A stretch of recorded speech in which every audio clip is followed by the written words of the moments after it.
नमस्कार, जय श्री राम, हर हर महादेव। हमारे साथ जुड़ चुके हैं गुरुदेव भाऊ तोरसेकर सर। सबसे पहले इनको प्रणाम करेंगे, चरण स्पर्श। गुरु जी, शाम के समय गुरुदेव का फोन आया और अचानक ये प्रोग्राम हुआ। पहली बार हो रहा है कि भाऊ आने वाले हैं और मैंने प्रायर नोटिस आप लोग को 24 घंटे पहले नहीं बोला है, तो उसके लिए क्षमा चाहेंगे। लेकिन गुरु जी, पिछले 15-20 दिन में ये भारत में हो क्या रहा है? ये अपोजिशन बचेगा नहीं, क्योंकि बीजेपी में शामिल नहीं हो रहे, ये बीजेपी के सहयोगी पार्टी में हो रहे हैं। संजय राउत की पार्टी, उद्धव ठाकरे की पार्टी से सांसद टूट गए, टीएमसी के सांसद टूट गए, और तो और अभी सुप्रिया सुले के साथ भी लगभग समझौता लग रहा है कि हो ही गया है विमेन रिजर्वेशन बिल और बाकी चीजों पर। आपके अनुसार अमित शाह जी करा रहे हैं या बस स्वतः हो रहा है कुछ? नहीं, कुछ बातें आपको समझनी चाहिए। हम बाजार में जाते, दुकान में जाते, तो यानी मेरी तो बात यह है कि मैं बाहर कम निकलता हूँ। तो जी। जब इंसान किसी काम में बिजी रहता है तो दुकान वाले परिचित होते हैं। हम बोलते हैं चीज है भाई, ये चीज ले लेंगे, ये टीवी लेते हैं, ये मोबाइल लेते हैं, या और कुछ लेते हैं। तो पैसा वगैरह भर के रखते हैं, लेकिन चीज उठाते नहीं है। वही रखते हैं। बाद में एक दो दिन में कोई किसी को भेजेंगे या हम खुद आकर उठा लेंगे, लेकिन अब पैसा ले ले। हम्म। ये चीज हमारी है, ये दूसरे किसी को नहीं देना है। हम्म। तो चीज तो दुकान में रहती, कीमत तो चुकाई होती है। तो वैसे बहुत सारे एमपी जो है वो हिस्से में आ चुके हैं, जिसको क्या बोलते हैं, हाइपोथेकेटेड हाइपोथेकेटेड हम्म। बोलते हैं ना। हम्म। कार का जो लोन होता है, कार का लोन कोई उठाता है तो क्या करता है, बैंक से पैसा उठाता है, मोटर कंपनी को दे देता है, और उस कार के अंदर एक जगह लिखा होता है हाइपोथेकेट टू बैंक ऑफ बड़ौदा। हम्म। तो वैसे ही एक बात है, जब चाहे वो बैंक उठाकर ले जा सकते है वो कार। अच्छा। तो कार होती है तो कभी गोडाउन में रखी जाती है। तो लेकिन एनसीपीआई नाम का भी एनसीपीआई नाम का गोडाउन होता है। कभी एकनाथ शिंदे शिवसेना होता है। तो जब जरूरत हो तो उठाएंगे। अभी देखे पैसा देके रखा है, समय आएगा तब इस्तेमाल करेंगे। गुरुजी, सवाल ये नहीं था, सवाल ये है मेरा मेन कि इंडिया अलायंस अभी 15 दिन पहले तो मीटिंग की कि बोली मोदी को हरा देंगे। अभी राहुल गांधी ने 1 महीने पहले ऐसे बाजू रगड़ी और बोला बंगाल इलेक्शन के 3 महीने के अंदर मोदी सरकार नहीं रहेगी। ममता बनर्जी भविष्यवाणी कर रही थी कि बस मोदी सरकार नहीं रहेगी। अब पता चला ममता बनर्जी की पार्टी नहीं रही, राहुल गांधी के सहयोगी नहीं रहे, और एनडीए का नंबर 360 के पार जाता हुआ दिख रहा है। ऐसे तो मोदी का सरकार गिरता हुआ नजर नहीं आ रहा है। बिल्कुल बिल्कुल आ रहा है ना। आ रहा मैं है। राहुल गांधी पर बिल्कुल भरोसा करता हूं। मैं राहुल गांधी जो बोलते हैं वो 100% सच होता है। हम्म। क्योंकि उन्होंने बहुत साल पहले एक जयपुर में कहीं एक, जब मोदी प्रधानमंत्री वगैरह नहीं थे, याद होगा आपको, 2013 की वगैरह बात है, तो राहुल गांधी एक बहुत बहुमूल्य ज्ञान दिया था। उन्होंने कहा था कि गरीबी है वो स्टेट ऑफ माइंड होता है। Poverty is an state of mind. बिल्कुल। पॉवर्टी जो है वो स्टेट ऑफ माइंड होता है। वैसे ज्ञानी होना भी एक स्टेट ऑफ माइंड होता है। इसका मतलब ज्ञानी होने की जरूरत नहीं है, भविष्यवक्ता होने की जरूरत नहीं है। तो वो अगर बोल रहे तो शायद 3 महीने आगे का उनको दिखाई देता होगा। वैसा होना जरूरी नहीं है। वो स्टेट ऑफ माइंड है कि state of mind. Rahul Gandhi प्रधानमंत्री बने हैं, सोनिया गांधी राष्ट्रपति बनी है, वो अपने बेटे को शपथ दे रही है। ये सब स्टेट ऑफ माइंड है। तो मैं मानता हूं अच्छा। कि राहुल गांधी बिल्कुल सच बोल रहे, उनको दिखाई दे रहा है। और इसके पहले भी मैंने आपको बहुत बार बताया कि भूत जिसको देखना है वो उसे दिखाई देता है ना। हम्म। अब ममता दीदी को कोई हरा नहीं सकता, ये पूरा आपका नोएडा का जर्नलिस्ट बोल रहे थे। बोल रहे दिल्ली थे। के नेशनल चैनल पर बैठे हुए एक से एक बड़े पॉलिटिकल पंडित बोल रहे थे हम्म। ना। मैं कल जी। एक मराठी में वीडियो डालूंगा। पिछले रविवार को एक फंक्शन में मुझे जाना पड़ा। वो के कुछ बंगाली लोग हैं, उन्होंने मुझे बुलाया था कि आपके अंदाज बिल्कुल सही निकले वगैरह वगैरह, इस पर एक लेक्चर देने के लिए आ जाओ। मैं गया था। मैंने तो नंबर दिया था, मेल आईडी। हाँ, तो बात ये है कि वो जो लोग हैं उनमें से 22 लोगों का सम्मान मेरे हाथों होगा। किस लिए हुआ? वो लोग बंगाल में प्रचार के लिए गए थे, उसमें से कुछ लोग तो 1.5 महीना वहां डटे रहे थे। जी। और ये मुंबई महाराष्ट्र के कुछ बंगाली है, उसमें मराठी भी कुछ थे उनके साथ गए हुए। अब ये बीजेपी का केडर है, ये नोएडा वालों को पता है क्या नहीं है। और वो नोएडा में बैठे लोग बोल रहे थे बीजेपी के पास कोई केडर नहीं है, ममता के पास केडर है। तो उस पर जब बोला, तब मैंने बोला वो बिल्कुल सही बोल रहे। हमारे मुंबई में दाऊद इब्राहिम का केडर है, छोटा राजन का केडर है, तो वैसा ममता के पास केडर है। तो इनकी भाषा में जिसको केडर बोलते हैं वो तो बीजेपी के पास, आरएसएस के पास ना बंगाल में है ना पूरे देश में।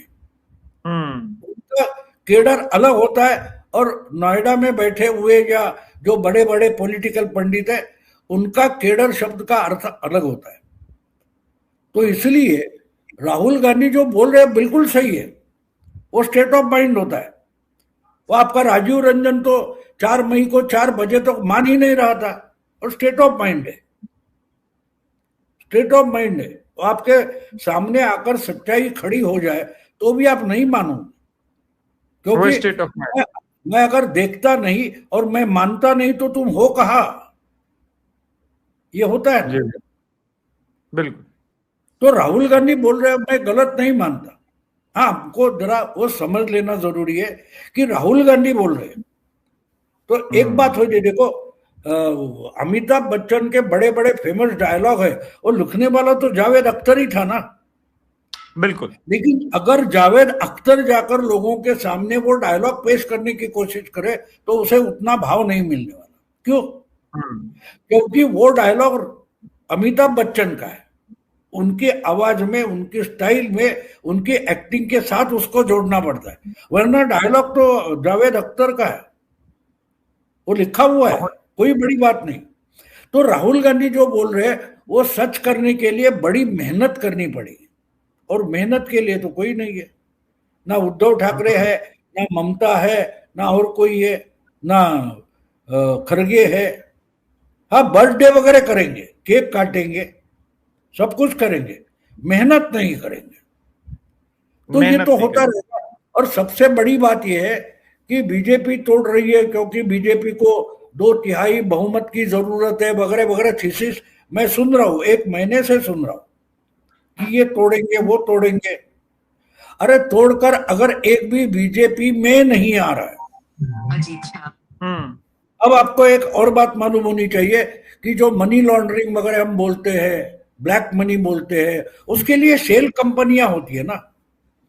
अगर सेल कंपनियां चलती है तो सेल पार्टियां क्यों नहीं चलेगी? जरूर चलेगी। तो अब ये 2023 में ये पार्टी बनाकर रजिस्टर रखी है, वो पार्टी है त्रिपुरा की, और हेड ऑफिस है बंगाल में, कोलकाता में। और बहुत सारी हमारे भुजबल पर जब केस हुई थी, भुजबल ने जो मनी लॉन्ड्रिंग वगैरह की है, या अनिल देशमुख का किस्सा था, उसमें भी बहुत सारी सेल कंपनियां कोलकाता में ही थी ना। तो कोलकाता अगर सेल कंपनियों का सेंटर है तो वहां सेल पार्टियां भी बहुत होगी। अभी अभी आपको पता चला है कि एनसीपीआई नाम की एक फाइल में रजिस्टर्ड पार्टी है, तो और एक दर्जन हो गया, आपको कहां पता है? सही बात। अखिलेश की पार्टी से कुछ एमपी निकलेंगे, और समाजवादी पार्टी और त्रिपुरा एंड मिजोरम नाम की एक पार्टी निकलेगी, उसमें जाएंगे। अब बोलेगी ये कहां सी पार्टी है, ये कहां की पार्टी है? तो वो रजिस्टर की है, आपको पता नहीं, किसी को पता नहीं, गूगल को भी पता नहीं है। जब अखिलेश के एमपी 20-25 उठकर बोलेंगे हमको अलग रहना है और हमको इनकी पार्टी में नहीं जाना है, हमको एक Samajwadi party of Mizoram and Tripura करके है, हम उसके मेंबर होना चाहते। तो ये है, अरे इसकी तैयारी बहुत सालों से करनी पड़ती है। एक किसी का जो बर्थडे है इसलिए राहुल गांधी स्टेटमेंट करेंगे, उससे पॉलिटिक्स नहीं चलती। इसके लिए बड़ी तैयारियां करनी पड़ती है, मेहनत करनी पड़ती है, प्लानिंग करना पड़ता है। अब देखो ये सब गुमराह कहाँ हो गए। ये टूटे हैं, 20 टूटे हैं, टूथर। अब ये टूथर का मामला इनके दिमाग में इतना गया है कि अजीत दादा के टूथर टूटे थे, एकनाथ शिंदे के साथ टूथर टूटे थे। अगर ममता के टूथर टूटे हैं और शिंदे के टूथर टूटे हैं तो उनको किसी ना किसी पार्टी में मर्ज होना पड़ेगा, ये इनके दिमाग में है। तो इनको खुश करने के लिए कोई बोगस पार्टी खड़ी करनी पड़ती है, लेकिन उस तरह से ये नहीं जाएंगे। इनको लगता था कि अभी ममता की पार्टी को ही क्लेम किया जाएगा। क्यों? एकनाथ शिंदे ने किया था, अजीत दादा ने किया था, तो काकोली बोस वही करेगी, ये आपका प्रिजम्पशन है। लेकिन आपके प्रिजम्पशन से अगर अमित शाह चलते रहते तो आज तक बीजेपी को तीसरी बार चुनाव जीतना पॉसिबल नहीं था। क्योंकि मोदी या अमित शाह का सोचना जो है वो आपका खत्म होता है, वहां से शुरू होता है। तो इसलिए ये सोचते रहे तो उन्होंने एक अचानक कोई पार्टी लाई, सब ढूंढने लगे, अरे एनसीपीआई कहाँ है। अपने अपने मोबाइल पर गूगल पे जाकर एनसीपीआई का ढूंढना शुरू हो गया। और उसमें से कुछ लोगों ने तो हमारी जो एनसीपीआई शरद पवार की, उसके लीडर्स की इंटरव्यू तक शुरू कर दी कि ये शरद पवार की पार्टी।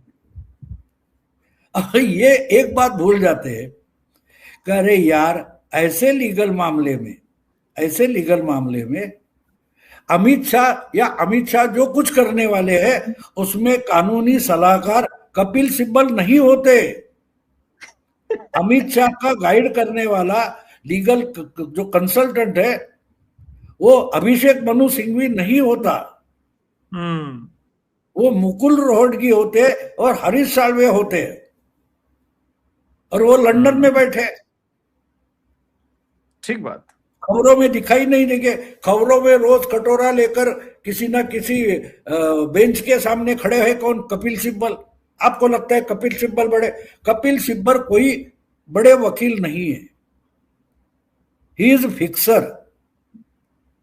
गोगोई चीफ जस्टिस बनने से पहले ये जो उनका एक इकोसिस्टम बना था ऐसे लोगों का, उनका एक तरीका था कि केस रजिस्टर करने से लेकर बेंच तक फिक्स होता था। गोगोई आने के बाद ये फिक्सिंग बंद हो गया। तो मुझे आप एक इंफॉर्मेशन दे दो, गोगोई जब चीफ जस्टिस बने उसके बाद पिछले कुछ 8-10 सालों में आप मुझे दिखाइए कि कपिल सिब्बल ने ये मामला जीत लिया, एक केस जीत ली। एक केस दिखाओ मुझे। हर बार वो चिल्लाते बहुत है, लेकिन हर केस पिछले 10 साल में कपिल सिब्बल हारे हैं। तो ममता का क्या होगा? अब ये बड़ी बात है कि इसके बाद जो ममता को बहुत सारे केसेस लड़ाने हैं, उसमें क्या कपिल सिब्बल खड़े हो गए? क्योंकि कपिल सिब्बल को पैसा तो चाहिए, और ममता के सारे जो अकाउंट है वो फ्रीज हो गए। अब इनको अभिषेक मनु सिंघवी नहीं मिलेगा, न कपिल सिब्बल मिलेगा, क्योंकि उनको तो पैसा देना पड़ता है। और बंगाल का जो सरकार का खजाना वो तो बंद हो गया है। तो इसलिए ये जो मामला है वो थोड़ा समझ लो। जो कुछ चल रहा है, 2/3 मेजोरिटी चाहिए, इसमें कोई दो राय नहीं है। उनको बड़े इंपॉर्टेंट बिल लाने, बिल्कुल सही है। राज्यसभा लोकसभा में वो बिल पास करने के लिए 2/3 मेजोरिटी की जरूरत है, लेकिन इसके लिए पार्टियां तोड़ने की कोई जरूरत नहीं है। कोई जरूरत नहीं है। 4 मई तक अगर बंगाल में कोई मुंह उठाकर, मुंह खोलकर ममता हारेगी ये बोलने की हिम्मत नहीं रखता था, उसको बोलते हैं दहशत, डर, है ना? तो आज सारे के सारे विपक्ष की छोटी मोटी पार्टियां हैं, वो दहशत में है, मेरी कब टूटेगी। अगर टूटने से बचाना है तो यार मैं आपको सपोर्ट करता हूं, मैं सारे आपके जो कुछ है उसको सपोर्ट करता हूं, ये कहने के लिए सारे के सारे विपक्ष लाइन लगा कर खड़े हैं। समझे? कोई पार्टी तोड़ने की जरूरत नहीं। टेरर कैसे बनता है सोचो, टेरर दहशत कैसे बनती है कि एक दो की मर्डर होती है, बाकी के अपने आप फॉल इन लाइन हो जाते हैं। तो शिंदे और तृणमूल, अपना उद्धव ठाकरे और तृणमूल ममता की पार्टियों में जो कुछ हुआ है उसके बाद सारे के सारे सदमे में है। मेरी पार्टी ना टूटे, मेरे एमपी ना टूटे, तो वो अपने आप लाइन में पर्दे के पीछे खड़े हो गए कि भाई हमारा सपोर्ट ले लो लेकिन हमारी पार्टी मत तोड़ो, कम से कम 29 तक हमें जिंदा रखो। तो ये स्ट्रेटेजी है, पार्टी तोड़ना ये स्ट्रेटेजी है ही नहीं। और पूरा का पूरा मीडिया लगा हुआ है कि ये तोड़ेंगे, इसके बाद अखिलेश आएगा, उसके बाद और आएगा, उसके बाद और आएगा। अरे कोई जरूरत नहीं भाई। दर्शकों, देखो, नाखून काटने के लिए कोई कुल्हाड़ी लेकर नहीं आता। हाँ, वो तो नेल कटर काफी है बस, तो नेल कटर का इस्तेमाल किया, बाकी सब लाइन में खड़े हो गए। हाँ दर्शकों, अगर आप प्रश्न पूछना चाहते हैं गुरुदेव से तो आप लोग प्रश्न पूछ लीजिएगा और चैनल को जरूर सब्सक्राइब कीजिएगा दोनों। गुरुजी, एक चीज पंजाब में जो डेवलपमेंट हुआ भगवंत मान को लेकर के, जिस प्रकार से शिरोमणि अकाली जो ये एसपी जी है वहां का, उसने बुला करके एक वीडियो, हाँ अकाल तख्त ने वीडियो बुला करके और वहां पे बैठे हुए, मैं दर्शकों थोड़ा सा आपको फ्रेम दिखाना चाह रहा था। बहुत बड़ी लड़ाई आप देखिए, जिस प्रकार से एक मुख्यमंत्री बैठा हुआ अकाल तख्त के सेवादारों के आगे और सीधे सीधे डायरेक्ट सत्ता में हस्तक्षेप है, इनको घोषित कर दिया कि तुम सिख नहीं हो, तुम सिख विरोधी हो। जनरल सिंह भिंडरावाले जी को गाली दे रहे थे। और इसके बाद आम आदमी पार्टी की जो स्थिति है पंजाब में, गुरुजी, ये जो राजनीति ने एकदम से पलटी मारी है, जो एकदम कुछ अलग सा ही हो गया, जिसको आम आदमी पार्टी ने, क्योंकि इन्हीं अकाल तख्त के सपोर्ट से आम आदमी पार्टी आई थी। ऐसे सिचुएशन में आप पंजाब की राजनीति में भाजपा 4% से 2024 के लोकसभा चुनाव में 18% वाली वोट शेयर वाली पार्टी बन गई, सीट भले न जीती। क्या बीजेपी 28% तक पहुंच के सरकार बना सकती है 5 कॉर्नर फाइट में? मेरा अंदाजा है कि 32, 33, 35% तक बीजेपी जाएगी। 32, 33%? फिर तो लैंडस्लाइड विक्ट्री हो जाएगी गुरुजी। हाँ, बिल्कुल हो सकती है। क्योंकि जो एक बात आप समझ लो, जो बंगाल से सुनामी निकली है वो पाकिस्तान तक पहुंच गई है, पाकिस्तान तक पहुंच गई। कल परसों की खबर जो है कि ढाका में जय श्री राम के नारे लगे। हाँ, वो जमात इस्लामी की रैली थी, उसके सामने मशाल लेकर हिंदू आकर खड़े हो गए और उनके साथ बौद्ध और क्रिश्चियन भी है। जय श्री राम के नारे जहां लग रहे हैं वहां बौद्ध और क्रिश्चियन भी है। और आपको याद होगा, मैं 4 मई के बाद बार बार बोल रहा हूं कि बंगाल की जीत बीजेपी की नहीं है, ये आगे चलकर साउथ ईस्ट एशिया का सनातनी इजराइल बनने वाला है। ये भविष्यवाणी मैंने 4 मई के बाद की थी, आपको याद होगा। बिल्कुल। तो इसके सिम्टम्स आ रहे।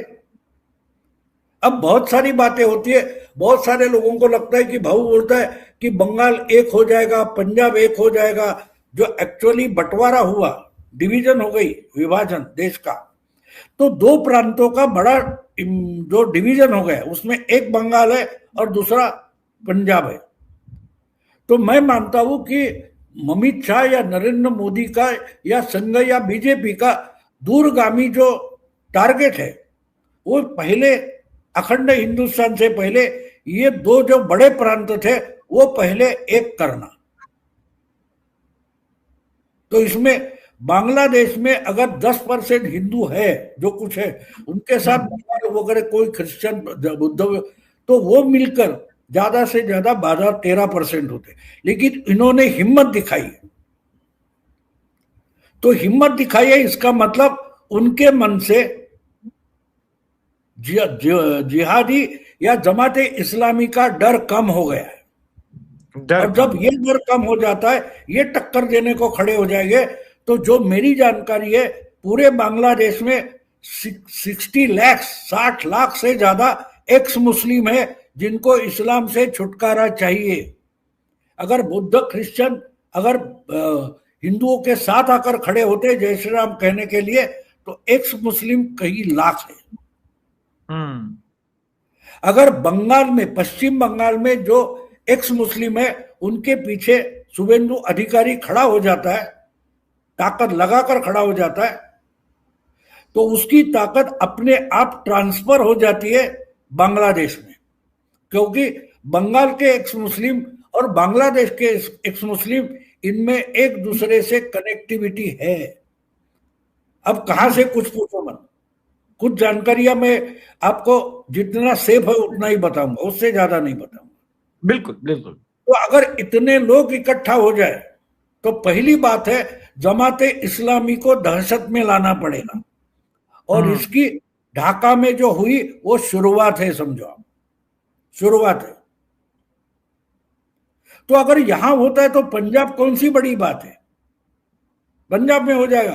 पंजाब में आज भी एक बात समझो कि दलित सिख है वो इनके साथ नहीं है, ना आम आदमी पार्टी के साथ है, ना शिरोमणि अकाली दल के साथ है। वो जुड़ जा सकते हैं बीजेपी के साथ, और बीजेपी के हिंदुओं के साथ, हिंदू दलितों के साथ उनके रिश्ते हैं। तो उससे 30% क्रॉस करते 35 वगैरह अचीव करना बड़ी बात नहीं। और दूसरी बात होती है आम वोटर की नजर से आप देखो तो धर्म अलग रह जाता है और जिंदगी की स्टेबिलिटी इंपॉर्टेंट बन जाती है। आज पंजाब की हालत इतनी बुरी है कि योजनाएं बहुत बड़ी बड़ी है, लेकिन अपने कर्मचारियों को वेतन देने के लिए पैसा नहीं बचा है।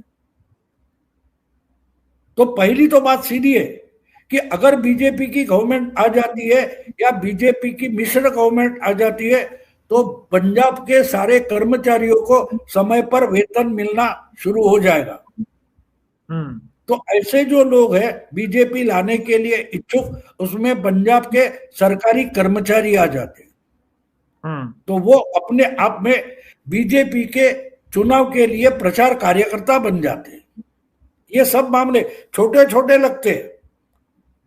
हमारे मराठी में एक बढ़िया कहावत है, थेंबे थेंबे तड़े साचे, यानी बूंद बूंद से तालाब बन जाता है। तो ये छोटी छोटी बातें होती है। मैंने जो बोला कि हमारे मुंबई से और महाराष्ट्र से कुछ 650 लोग गए थे, लेकिन महाराष्ट्र से गए थे, झारखंड से और गए होंगे, यूपी से और गए होंगे। तो ये केडर नहीं लगता इनको। लेकिन ऐसे कम से कम 2-4 लाख बीजेपी के लोग, वो जो नजर में नहीं आते, महिलाएं गई थी। आपको अजीब लगेगा, मुंबई से उठकर 7-8 महिलाएं बंगाल गई थी, उसमें 2 तो मराठी थी। तो ये प्रेस कॉन्फ्रेंस लेते नहीं ना, और प्रेस कॉन्फ्रेंस लेते नहीं, वो तो मीडिया को दिखाई नहीं देते। तो ये पंजाब में जो होगा वो बहुत बड़ा कुछ होगा,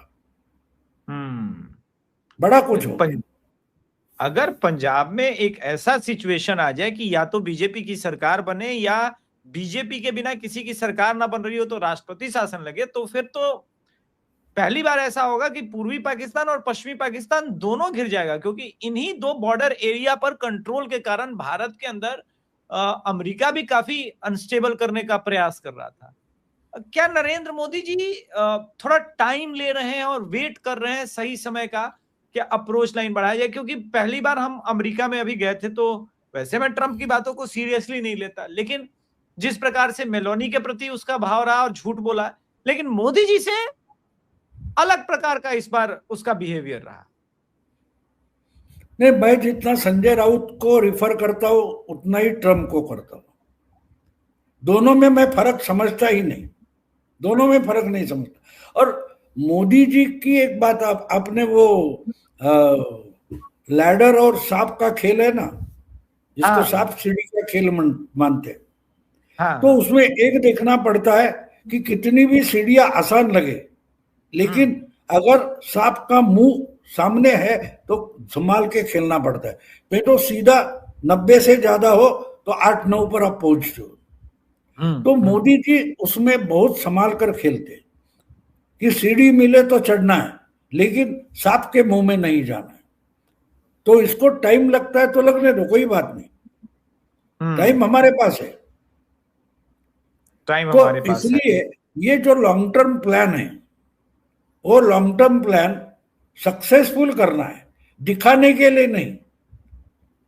मोदी जी ऑप्टिक्स कम करते हैं और मजाक उड़ाने के लिए ऑप्टिक्स करते, वो इनको भी चाहिए ना, ए झालमुड़ी झालमुड़ी, इसमें झाल मोड़ी था, इनको पता नहीं चला। ये झाल मुड़ी बताते रहे, लेकिन उसमें ऐसा झाल लगा कि मोड़ी क्या है, मोड़ी की झाल क्या है, ये अभी इनको पता चल रहा है।